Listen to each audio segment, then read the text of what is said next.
Shows from the Schneider universe are partly known for their memorable gags. iCarly had a bunch of them, but the one we're going to talk about today is Halfoween.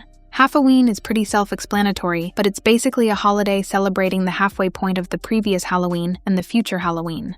The iCarly gang throws a party at Carly's house to celebrate the holiday. All their costumes are pretty amazing. Carly is dressed as Sushi, Freddie is dressed as Lubert, Sam is dressed as hand sanitizer, and even Spencer's costume is great.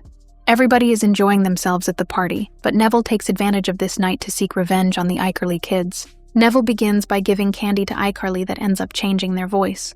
Neville is dressed as a purple robot, so nobody knows it's him yet. The iCarly kids start looking for the purple robot costume, and Freddie finally finds him. Neville reveals himself to Freddie, but also reveals that he has henchmen with him. Neville orders his henchmen to remove Freddie's clothes so they can put the purple robot costume on him. Nobody knows Neville put the robot costume on Freddie, so when Sam ends up capturing the robot, they're convinced she finally caught Neville, but it's actually Freddie. The gang tortures the purple robot, and later find out Neville isn't even inside the robot costume.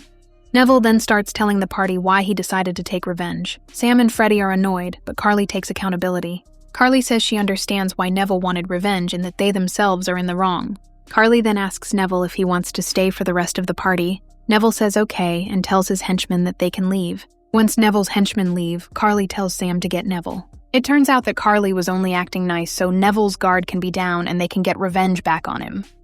Why Halfoween works is because it's a great concept. Wanting to celebrate Halloween without having to wait until October 31st is understandable. It's funny that at the beginning of the episode the kids speak about if it's even legal to do something like Halfoween. The giant laundry basket that Spencer is running looked so fun. It's also a very interesting activity to have at a party, so I wonder who came up with the idea. Halfoween reminds me of the prom episode from Victorious. They also went against the norm and changed the name of the prom. Changing the name did make that prom episode more memorable and enjoyable. Say what you want about Dan Schneider, we have to admit that he was great at making shows.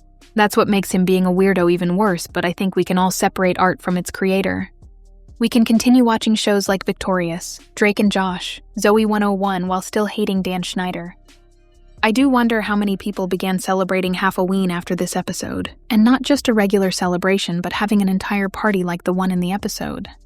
Let's not compare this episode to the Halloween episode from earlier in the series. Both episodes are great, but they're two different things. The first Halloween episode is about the iCarly kids doing a haunted investigation. This Halfoween episode is about the kids making their own holiday. One episode is spooky, while the other episode is about Neville getting one up on everyone. Both are entertaining, but I don't think we can compare them since they're two separate situations. Comment down below where you rank Halfoween on the list of your favorite iCarly episodes.